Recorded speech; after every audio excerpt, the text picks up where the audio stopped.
Hello दोस्त, welcome back to MCQ series of fundamental.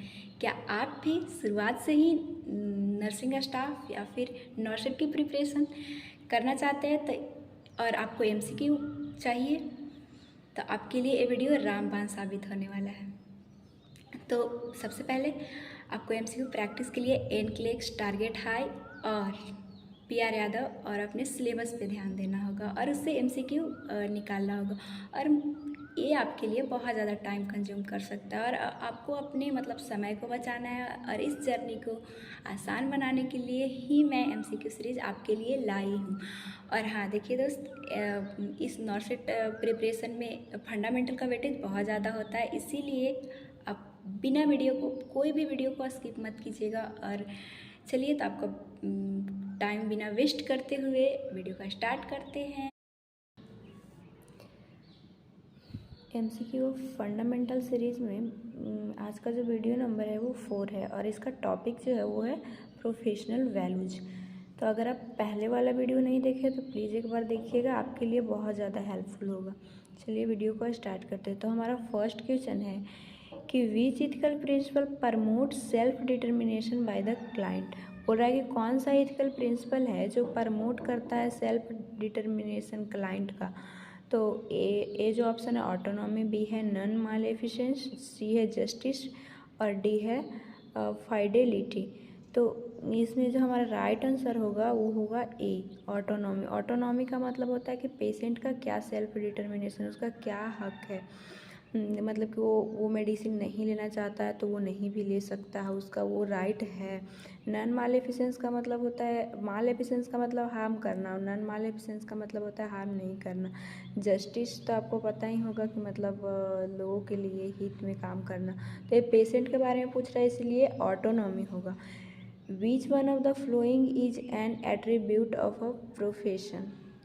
Professional का मतलब इसमें से कौन सा है। तो कंसर्न विथ क्वालिटी, मतलब वो क्वालिटी के साथ अपने प्रोफेशन में अपने जो भी उसका अपना केयर है वो क्वालिटी के साथ प्रोवाइड करे। आई होप कि समझ में आया होगा। थर्ड है which value of the nursing practice refer to the act of selfless concern of a nurse for a well being of patient. बोल रहा है कि कौन सा ऐसा वैल्यू है जो नर्स जो है वो सेल्फलेस, मतलब अपने आप को ये नहीं कि हाँ अपने लिए, मतलब पेशेंट के वेल बीइंग के लिए काम करती है। तो ये जो ऑप्शन है ऑटोनॉमी, बी है एम्पैथी, सी है एल्ट्रियूज, डी है कंपैशन। तो एल्ट्रियूज जो है ये बोलता है कि पेशेंट के गुड में वेल बीइंग में काम करना। बिना सेल्फलेस मतलब ये नहीं कि काम चोरी करना, अपने बारे में सोचे कि मैं नहीं हो पाएगा नहीं करूँगी, मतलब वो अपने बारे में ना सोचकर पेशेंट पे ध्यान दे। फोर्थ है registered nurse had various right to practice and perform their sound skill in the clinical setting. Among the right, which of the following value refer to the right of self determination. मतलब registered nurse जो है उसका बहुत सारा right है, उसका skill है मतलब क्लिनिकल सेटिंग में परफॉर्म करने के लिए, लेकिन इसमें बोल रहा है कौन सा है जो सेल्फ डिटर्मिनेशन को डिटरमाइन करता है। तो ऑप्शन ए है वैलिडिटी, बी है ऑटोनॉमी, सी है डिग्निटी एंड डी है जस्टिस। तो इसमें ऑटोनॉमी जो है वो सेल्फ डिटर्मिनेशन को डिटर्मिनेशन करता है। एंड जस्टिस तो मतलब ये तो राइट्स के थ्रू हो गया कि मतलब लोगों के लिए उसका राइट्स, या फिर अपने लिए मतलब कुछ चीज़ को कुछ गलत या सही हो रहा है उसके लिए। और वैलिडिटी तो समझ ही रहे हैं कि कितना वैलिड है। फिफ्थ नंबर क्वेश्चन है among the following professional values which value speak about the respect for uniqueness of individual considering their personal and cultural value. बोल रहा है कि इसमें से कौन सा प्रोफेशनल वैल्यू है जो रिस्पेक्ट करता है यूनिकनेस, मतलब कि उसमें कुछ खास है, एंड उसके कल्चरल वैल्यू को भी रिस्पेक्ट करता है। तो ऐसा कौन सा प्रोफेशनल वैल्यू है। तो ये है वैलिडिटी, बी है सोशल नॉर्म्स, सी है सोशल जस्टिस और डी है ह्यूमन डिग्निटी। तो इसका राइट आंसर होगा ह्यूमन डिग्निटी। बिकॉज ये जो है वो डिग्निटी का मतलब होता है शान, उसका अपना एटीट्यूड किसी पर्सन का, तो अपना एटीट्यूड ही तो यूनिकनेस होता है, और एटीट्यूड में उसका क्या कल्चरल वैल्यू है वो भी झलकता है। तो इसलिए इसका राइट आंसर डिग्निटी होगा। और ये सब ऑप्शन क्यों नहीं है? सोशल नॉर्म्स तो मतलब सोशल के मतलब आपकी सोसाइटी में क्या रूल नियम है वो होगा, और सोशल जस्टिस तो लोगों के राइट्स सही गलत के लिए है। तो नेक्स्ट क्वेश्चन है defamation that comes under the intentional taught consist of. तो इसमें बोल रहा है कि डिफेमेशन मतलब किसी को इंटेंशनल टॉट करना, उसके जो भी रेपुटेशन है उसको ख़राब करना, वो चाहे वो रिटन फॉर्म में हो या फिर स्पोकन फॉर्म में हो। तो इसमें कौन सा राइट आंसर होगा? तो ये है असल्ट एंड बैटरी, बी है फ्रॉड एंड क्राइम, सी है मैलेज एंड फिलॉनी, और डी है लीबेल एंड सिलेंडर। तो उसका राइट जो आंसर होगा ये होगा लीबेल, क्योंकि ये लीबेल जो बोलता है कि वो रिटेन फॉर्म में किसी पर्सन का रेपुटेशन को ख़राब करना, और सिलेंडर जो होता है वो वर्बली एंड मतलब गाली गलौज करके किसी के रेपुटेशन को ख़राब करना, और ये प्रोफेशनल में ही आता है। और असॉल्ट एंड बैटरी का मतलब तो होता है, बैटरी आपको नेक्स्ट वीडियो में भी मैं एक्सप्लेन अच्छे से की थी कि मतलब इंटेंशनली जानबूझकर गलत तरीके से टच करना पेशेंट को। और फ्रॉड एंड क्राइम तो मतलब फ्रॉड करना, ऐसा कुछ नहीं है। एंड नेक्स्ट जो हमारा क्वेश्चन है 7th number, nurse should respect the patient rights to make decision on their treatment is the professional value is. बोलता है कि नर्स जो है वो रिस्पेक्ट करती है पेशेंट राइट डिसीजन को, ये जो ट्रीटमेंट लेना चाहता है नहीं लेना चाहता है, कौन सा प्रोफेशनल वैल्यू है। तो ये तो आपको पता चल ही गया होगा, नेक्स्ट वीडियो में भी अच्छे से मैं एक्सप्लेन की थी कि ये है human dignity, social norms, integrity and C है ऑटोनॉमी। इसका राइट आंसर होगा ऑटोनॉमी, क्योंकि ऑटोनॉमी में ही पेशेंट के राइट को मतलब ध्यान रखा जाता है कि वो क्या करना चाहता है, लेना चाहता है। इसीलिए तो कोई भी प्रोसीजर करने से पहले एक्सप्लेन किया जाता है, और अगर वो मतलब इनकार करे तो नहीं दिया जाता है। भले उसको समझा कर दे सकते हैं लेकिन ऐसे नहीं दे सकते हैं। नेक्स्ट क्वेश्चन है the nurse Ramya is reporting the patient false lab result during the doctor, 2 बार डॉक्टर है, doctor round through she know that value are not real because she had not sent the sample of the appropriate time. This act of international behaviour comes under. ये बोल रहा है कि एक रम्या नाम की नर्स है, वो रिपोर्ट कर जब डॉक्टर आते हैं राउंड पे तो वो लैब का जो रिपोर्ट है वो गलत मतलब ये कर देती है, दिखा देती है, और उसको पता है कि ये रियल रिपोर्ट नहीं है। क्यों? क्योंकि वो सैंपल टाइम पे नहीं दे दी थी, कोई कारणवश या फिर कुछ भी, और वो उसको पता है फिर भी दिखा रही है। तो ये किसके अंदर आएगा? ए है सिलेंडर, बी है मैलेज एंड सी है लीबेल एंड डी है माल प्रैक्टिस। तो राइट आंसर है मैलेज। इसी के अंदर ये आता है कि मतलब जानबूझकर गलती करना, एंड उसकी गलती थी नर्स की, फिर भी वो मतलब नहीं बता रही है। एंड 9 है हमारा क्वेश्चन कि the act of damaging a certain person reputation by means publishing through the spoken or verbal word would be referred as. तो ये बोल रहा है, पहले में भी आपको अगर आप ध्यान दिए होंगे तो आपको पता चल ही गया होगा कि कौन से एक्ट के थ्रू किसी पर्सन के रेपुटेशन को डैमेज किया जाता है पब्लिश में स्पोकन एंड वर्बल वर्ड को यूज करके। तो ये है फिलॉनी एंड बी है सिलेंडर, सी है टॉट और डी है लेबल। तो सिलेंडर में ऐसा होता है कि वर्बली किसी वर्बल और वर्ड के यूज करके किसी के रेपुटेशन को ख़राब करना। नेक्स्ट क्वेश्चन है हमारा the act of being responsible and answerable for watt ever action in nurse does in her working environment is explained in the professional value of. इसमें बोल रहा है कि कौन से एक्ट के थ्रू नर्स जो है आंसरेबल होती है, मतलब जवाबदेही, वो अपने काम के प्रति काम करेगी, गलत सही का वो जवाब देगी, एंड जो भी इन्वायरमेंट है उसको एक्सप्लेन करेंगी। तो ये कौन सा प्रोफेशनल वैल्यू में आता है? तो ए है अकाउंटेबिलिटी, बी है रिलायबिलिटी, सी है वैलिडिटी और डी है जेन्यूननेस। तो ये अकाउंटेबिलिटी में आता है, जो भी उसको मतलब उसका काम है उसके प्रति उसका क्या रिस्पॉन्सिबिलिटी है वो उसका जवाबदेही होगी, अकाउंटेबिलिटी होगी। एंड नेक्स्ट हमारा क्वेश्चन है which of the following professional value define the service that are the provide by the nurse that enhance the likelihood of positive outcome. बोल रहा है कि कौन सा सर्विस है जो प्रोवाइड करने से पेशेंट का जो भी कंडीशन है वो इन्हांस होगा, मतलब अच्छा पॉजिटिव आउटकम मिलेगा। तो ए हमारा ऑप्शन है ऑटोनॉमी, बी है वैलिडिटी, सी है क्वालिटी ऑफ केयर और डी है डिग्निटी।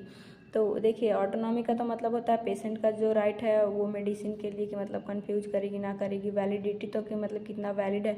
डिग्निटी तो उसका क्या शान है, एटीट्यूड है अपना।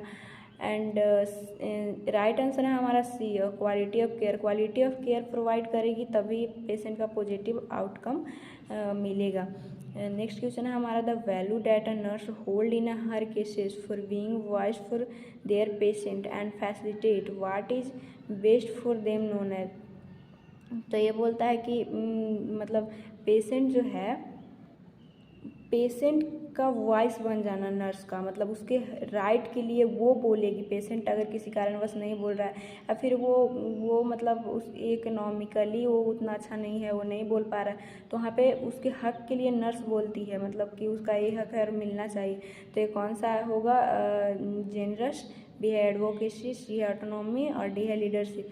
तो आपको पता होगा कि एडवोकेसी पेशेंट की क्वालिटी है, सॉरी नर्स की क्वालिटी है, जिसमें कि पेशेंट के लिए उसके राइट के लिए नर्स जो है आवाज़ उठाती है। नेक्स्ट क्वेश्चन है हमारा एमसीक्यू का last question, the act of damaging a certain person reputation by means of spreading or propagating through written form or picture or through print refer to the. ये बोल रहा है कि कौन सा ऐसा एक्ट है जिसके थ्रू डैमेज किया जा रहा है पर्सन के रेपुटेशन को, मतलब रिटन फॉर्म में और पिक्चर के थ्रू। तो ये आप पहले भी देखिए वीडियो में ध्यान दिए होंगे तो आपको आंसर पता होगा कि ए है फिलॉनी, बी है सिलेंडर, सी है टॉट एंड डी है लेबल। तो लेबल में आता है रिटन और पिक्चर के थ्रू किसी पर्सन का रेपुटेशन को डैमेज करना। एंड सिलेंडर में आप देखे थे वर्बली किसी के मतलब जो भी उसका रेपुटेशन है पब्लिक में ख़राब करना। तो एमसीक्यू तो आपको आई होप कि अच्छे समझ में आया होगा। अब हमारा नेक्स्ट होगा क्लिनिकल केस बेस्ड क्वेश्चन, जो कि बहुत ज़्यादा इंपॉर्टेंट है, इसको आप ध्यान दीजिएगा क्योंकि ये आप जो भी मतलब हॉस्पिटल में काम करते हैं उससे आप कनेक्ट कर पाइएगा। तो चलिए देखते हैं। फर्स्ट जो हमारा क्वेश्चन है, you are working as a home care nurse and observe that your client has developed swelling over the left ankle. The client then reported about the left ankle sprain. Select the best possible instruction to be given by a nurse to manage a ankle sprain. ये बोलता है कि आप एक home nurse care की तरह काम कर रहे हैं और आप ऑब्जर्व किए कि क्लाइंट का जो है वो लेफ्ट एंकल में स्वेलिंग हो गया, फुला हुआ है। तो अगर आप मतलब और पेशेंट भी आपसे रिपोर्ट कर रहा है, बता रहा है कि मेरे लेफ्ट एंकल में स्प्रेन दर्द कर रहा है, तो कौन सा बेस्ट पॉसिबल इंस्ट्रक्शन आप पेशेंट को प्रोवाइड करेंगे, देंगे। तो ये जो हमारा ऑप्शन है, apply the ice pack to the injured area for a period of 10 to 20 minutes. B है apply ice pack to the injured area for a period of 2 hours followed by cold application. C है maintain the left leg in dependent position. तो देखिए जब भी swallow का condition होता है तो आप अपने कॉलेज में भी पढ़े होंगे कि वहाँ पे आइस पैक दिया जाता है ताकि जो भी मतलब वहाँ का वेसल्स जो है, जो भी मतलब पूरा एकदम से डायलेट हो गया और फूल चुका है, तो वो आइस पैक प्रोवाइड करने से जो भी वहाँ का जो वेसल्स है वो कॉन्ट्रैक्ट करता है और राहत मिलते हैं। तो वो 10 से 20 मिनट तक आइस पैक प्रोवाइड करेंगे इंजर्ड एरिया में। इसका राइट आंसर ए होगा। एंड नेक्स्ट हमारा क्वेश्चन है, a nurse inspect a 2-day-old intravenous site and identify erythema, warmth and mild edema. The client report tenderness when the area is palpated. What should be nurse do first?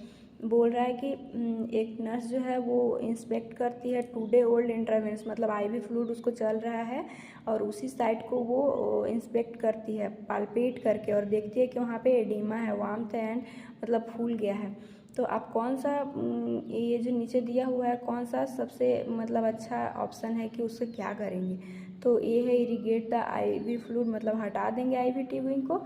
And B है discontinue the infusion, मतलब जो भी infusion है उसे discontinue कर देंगे, या फिर C slow the rate of the infusion का मतलब जो भी जिस स्पीड से चल रहा है उसकी स्पीड को स्लो करना है, या फिर obtain a prescription for an analgesic, मतलब कोई एनाल्जेसिक मतलब मेडिसिन उसको प्रोवाइड करेंगे प्रिस्क्रिप्शन के थ्रू। तो इसका राइट आंसर है डिसकंटिन्यू द इन्फ्यूज़न, क्योंकि उस वहाँ पे एडिमा हो चुका है, तो वहाँ से यही बेस्ट ऑप्शन होगा कि वहाँ के इन्फ्यूज़न को डिसकंटिन्यू किया जाए। नहीं तो मतलब वहाँ की जो भी वेन है वो और भी उसका मतलब कंडीशन ख़राब हो सकता है। तो आई होप कि ये वीडियो आपको अच्छे से समझ में आया होगा और आप हर एक क्वेश्चन को समझ पाए होंगे। अगर कोई किसी तरह का कोई भी इशू हो तो आप कमेंट बॉक्स में लिख सकते हैं। And thanks for watching. मिलेंगे नेक्स्ट वीडियो में नेक्स्ट MCQ सीरीज़ के साथ। एंड तब तक के लिए आप मेरे चैनल को सब्सक्राइब कर लीजिए, लाइक कर लीजिए और नोटिफिकेशन बेल को ऑन कीजिए, जितना हो सके शेयर कीजिए, क्योंकि सबको हेल्प मिलेगा। एंड इससे मतलब एक अच्छा आपको आइडिया मिलेगा कि हमें कैसे अपना MCQ पे ध्यान देना है। Thanks for watching.